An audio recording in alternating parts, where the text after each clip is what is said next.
Assalamualaikum warahmatullahi wabarakatuh.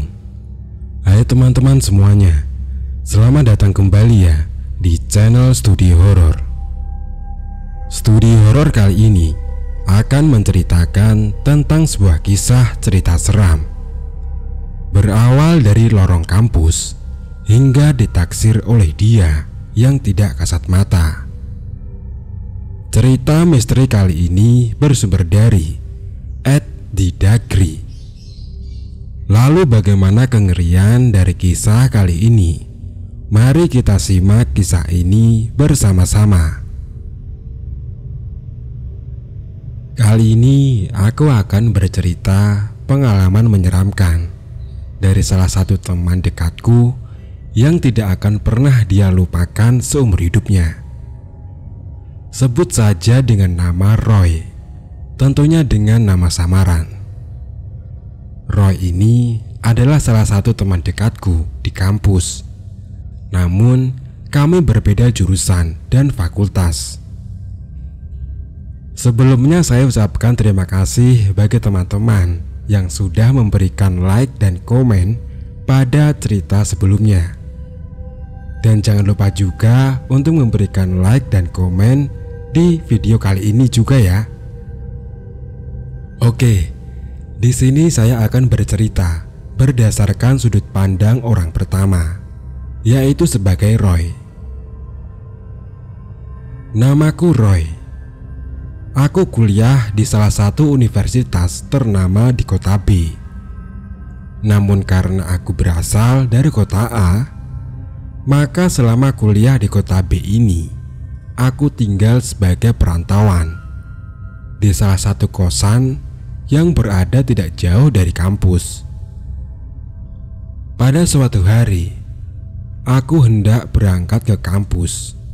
Dan sebelum berangkat seperti biasa, aku nyamperin teman kelasku.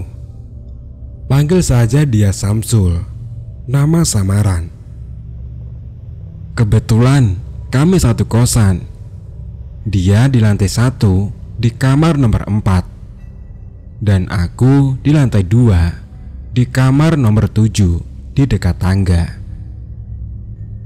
Karena nggak ada kendaraan dan jarak dari kosan ke kampus cukup dekat, kami berangkat dengan berjalan kaki. Jadi kosanku ini lokasinya tidak terlalu jauh dari kampus. Kosannya tidak terlalu luas juga.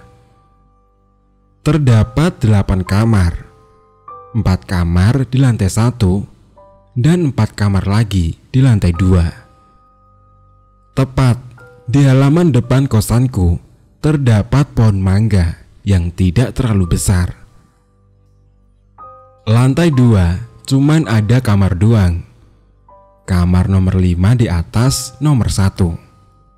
Kamar nomor 6 di atas nomor 2.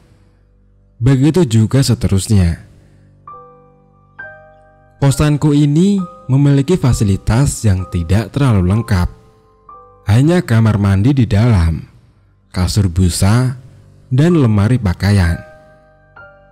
Semua kamar yang ada di kosan ini dihuni oleh cowok.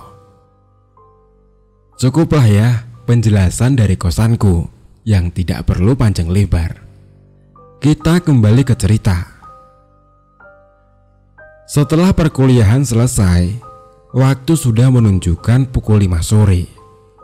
Tanda sebentar lagi matahari akan bertukar posisi dengan bulan. Perlu kalian tahu, kalau aku ini cukup aktif di dalam organisasi. Setelah perkuliahan selesai, aku tidak langsung balik ke kosan, karena aku akan ada rapat organisasi yang dilaksanakan pukul 6:30 malam di gedung fakultasku. Sebut saja Fakultas A. Pada saat rapat berlangsung, semuanya cukup aman. Tidak ada kejanggalan apapun. Nah, ketika jam menunjukkan pukul 8:30 malam, rapat pun akhirnya selesai. Aku pun berniat balik ke kosan. Namun pada saat itu perutku mendadak melilit. Terpaksalah aku mengajak Samsul untuk ke toilet kampus terlebih dahulu. Karena jika ditahan sampai ke kosan, yang ada malah tumpah-tumpah sepanjang jalan. "Sul, mules nih, ke toilet dulu ya," kataku. "Nggak nanti aja di kosan?" tanya Samsul. "Udah malam, nggak serem apa di toilet kampus?" lanjutnya. "Nggak tahan ini Sul, udah di ujung," jawabku. "Ya udah ayo, aku tungguin di luar depan toilet ya," kata Samsul lagi.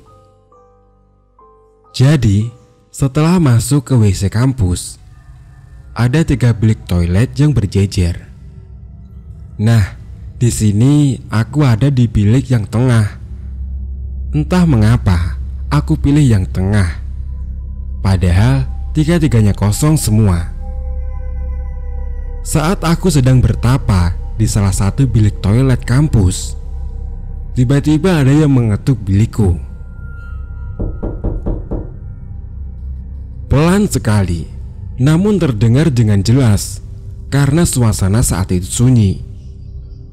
"Hoi, siapa ya?" "Sul, itu kamu ya? Ada apa Sul?" Tidak ada terdengar jawaban dari luar. Dan selang beberapa lama, pintu bilikku diketuk lagi. Namun kali ini lebih tepatnya digedor.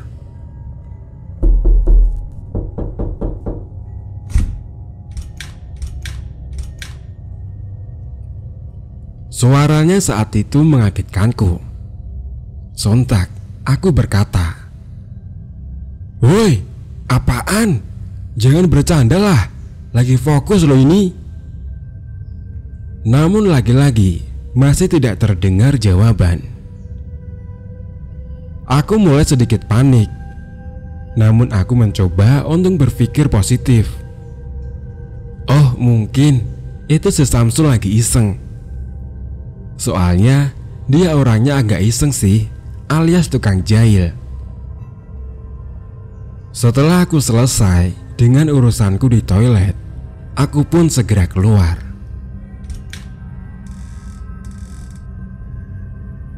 Namun saat aku keluar, aku kebingungan karena tidak ada lagi Samsul di depan toilet. "Lah, si Samsul kemana ya?" kataku.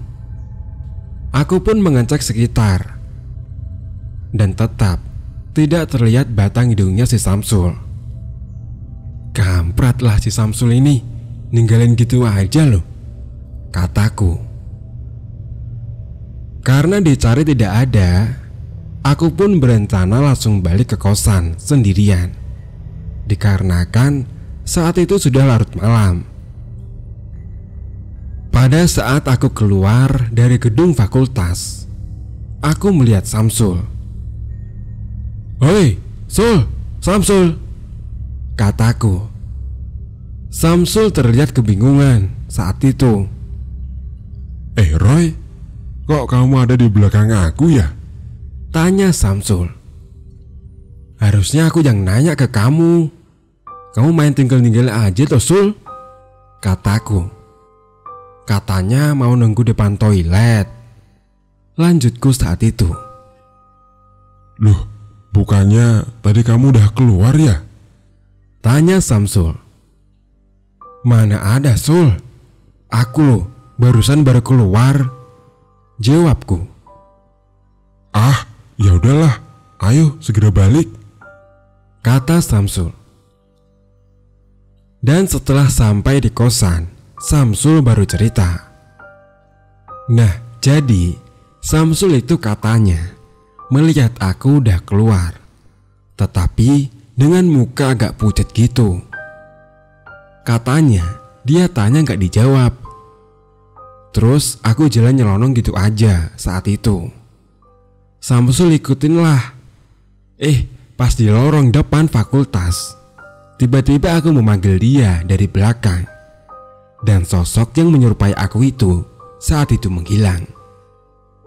"Loh, terus tadi siapa lu?" kata Samsul dalam pikirannya. Beberapa hari berlalu setelah kejadian pintu toilet yang digedor. Waktu menunjukkan pukul 4 sore. Aku dan teman-teman organisasiku sedang duduk di kantin kampus, sembari membahas yang akan dirapatkan nanti malam. Selang beberapa waktu kemudian, Samsul akhirnya datang. "Habis dari mana kamu, Sul?" tanyaku. "Biasa, nyebat di depan," jawab Samsul. "Pantesan, beres kelas aku cariin gak ada Sul, kataku lagi. Waktu pun berlalu. Setelah semua anggota kumpul, kami pun memulai rapat.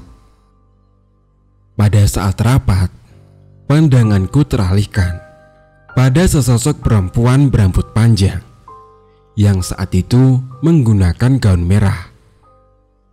Dan mukanya saat itu tertutup oleh rambutnya yang sedikit kusut. Tidak berapa lama, sosok itu pun menghilang entah kemana. Ketika waktu menunjukkan pukul 9 malam, rapat pun akhirnya selesai. Aku dan Samsul pun berjalan balik ke kosan. Pada saat di lorong depan GSK, aku melihat sosok wanita itu lagi berada di ujung lorong. "Sul, lihat ujung lorong, Sul. Ada cewek sendirian loh," kataku. Namun saat aku dan Samsul melihat kembali sosok itu, seketika itu sosok itu tidak ada. "Mana?" tanya Samsul sembari mencari-cari wanita yang kusebutkan tadi. "Bercanda kamu nggak lucu ya? Nggak ada itu.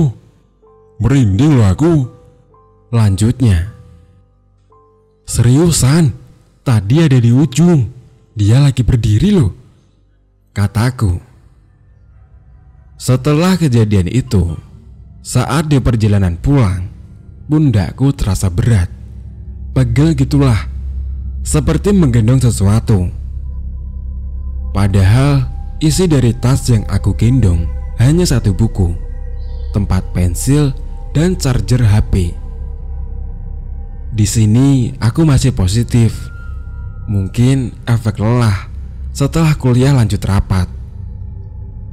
Setelah sampai di kosan, aku segera istirahat. Takutnya drop kan, mana orang tua jauh, beda kota lagi.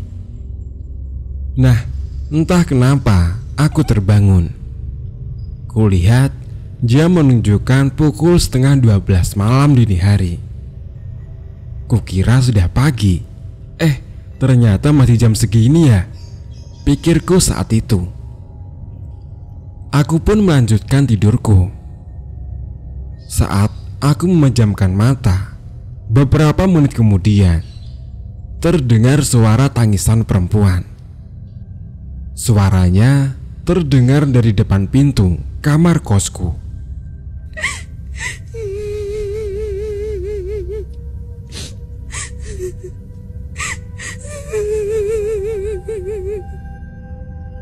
Aku pun mulai panik dan seluruh tubuhku lemas saat itu.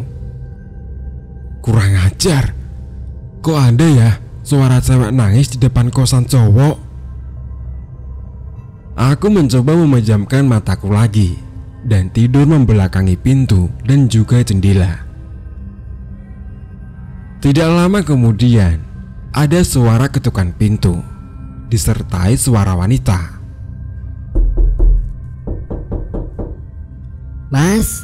Mas, buka pintunya mas. Suaranya lirih, namun saat itu terdengar cukup jelas. Karena saat itu keadaan sedang sunyi. Semakin paniklah aku dan memberanikan diri. "Pergi, jangan ganggu aku," ucapku. Lalu tidak terdengar suara apapun lagi. Aku bisa kembali tertidur. Paginya aku terbangun dan cukup lega rasanya. Aku telah melewati malam yang menakutkan. Aku pun bergegas mandi, dikarenakan sebentar lagi akan ada perkuliahan. Saat membuka pintu kamar, aku pun kaget. Karena di lantai depan kamarku ada banyak rambut panjang yang tergeletak. Kurang ajar, ternyata semalam bukan mimpi ya, pikirku saat itu. Aku pun menyapu semua rambut itu dan aku segera berangkat kuliah. Perkuliahan pun selesai. Waktu telah menunjukkan pukul 2 sore. Aku pun berencana mencari makan dan akan kembali ke kosan. Di saat di perjalanan, ada wanita parubaya yang tidak kukenal berbicara kepadaku. Mas, hati-hati ya mas, kamu sedang diikuti. Di saat aku akan menanyakan balik, diikuti siapa? Wanita yang bicara padaku sudah menghilang di dalam keramaian. Setelah sampai di kosan, segera aku mandi, dikarenakan badan sudah lengket banget saat itu. Nah, saat aku sedang mandi itu, aku pun kembali dikagetkan karena terdapat banyak rambut panjang di kamar mandiku. Padahal saat itu rambutku pendek dan tidak ada orang yang berkunjung sebelumnya.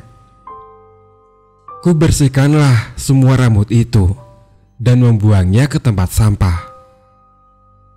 Selesai aku mandi, ada Samsul datang ke kamar untuk mengerjakan tugas bareng.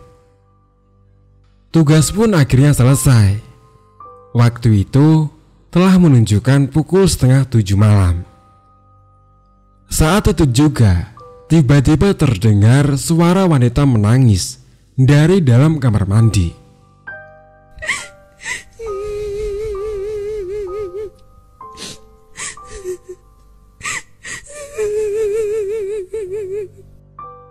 Aku pun menatap Samsul. Kita akhirnya saling bertatapan. Samsul pun menggerakkan kepalanya seolah memberikan kode. Apaan itu? Aku pun juga menggelengkan kepalaku. Aku memberanikan diri membuka pintu kamar mandi.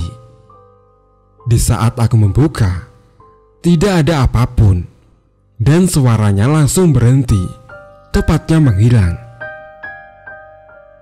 Setelah kejadian itu, di kamarku sering ditemukan beberapa helai rambut panjang. Padahal tidak pernah ada wanita ataupun teman kelasku yang berambut panjang yang saat itu sebelumnya berkunjung ke kamar kosanku.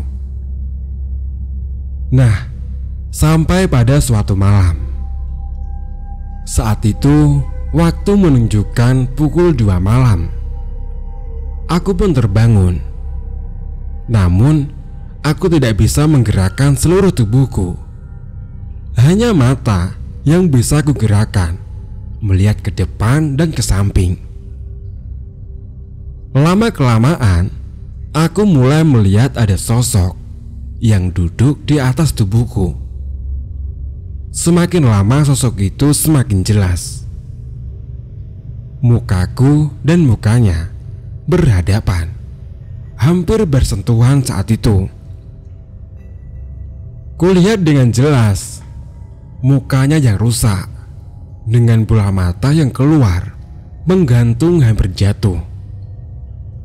Dikarenakan saking ketakutannya, aku pun akhirnya pingsan. Aku pun terbangun pukul 8 pagi. Aku mulai bercerita ke temanku yang berbeda jurusan. Dia orangnya indigo, atau bisa melihat mereka. Panggil saja dengan nama Seto, tentunya dengan nama samaran. Toh, akhir-akhir ini aku kok banyak ngalamin kejadian aneh di kosan ya, kataku. Iyalah, orang itu ada yang ngikutin kamu, kata Seto. Lah, seriusan toh? Jangan aku nakutin ah. Serius? Dia itu yang biasa di lorong GSG, kata Seto. Seto pun mencoba berinteraksi dengan sosok wanita yang mengikutiku. Katanya dia suka sama kamu. Kata Seto. Dia suka karena kamu jarang sholat. Lanjutnya. Toh, serius toh? Jangan aku nakutin ah, kataku. Iya sih, emang aku jarang sholat, lanjutku. Ya udah, makanya rajin sholat sama ngaji kalau sehabis maghrib, kata Seto. Oke deh toh, makasih ya, kataku. Setelah kejadian ini, aku pun mulai untuk rajin sholat dan mengaji selepas sholat maghrib. Namun, saat aku sedang sholat, banyak sekali gangguan seperti lemari plastik kosanku bergeser dengan sendiri, botol jatuh, dan kadang terlihat bayangan sosok perempuan yang lewat di depan jendela. Namun, setelah beberapa bulan, sudah tidak ada gangguan lagi. Dan setelah kejadian itu, aku pun menjadi rajin melaksanakan ibadah sholat 5 waktu. Intinya, kita sebagai muslim wajib melaksanakan sholat dan meminta perlindungan kepada yang di atas, agar kita dijauhkan dari gangguan makhluk-makhluk jahat seperti mereka.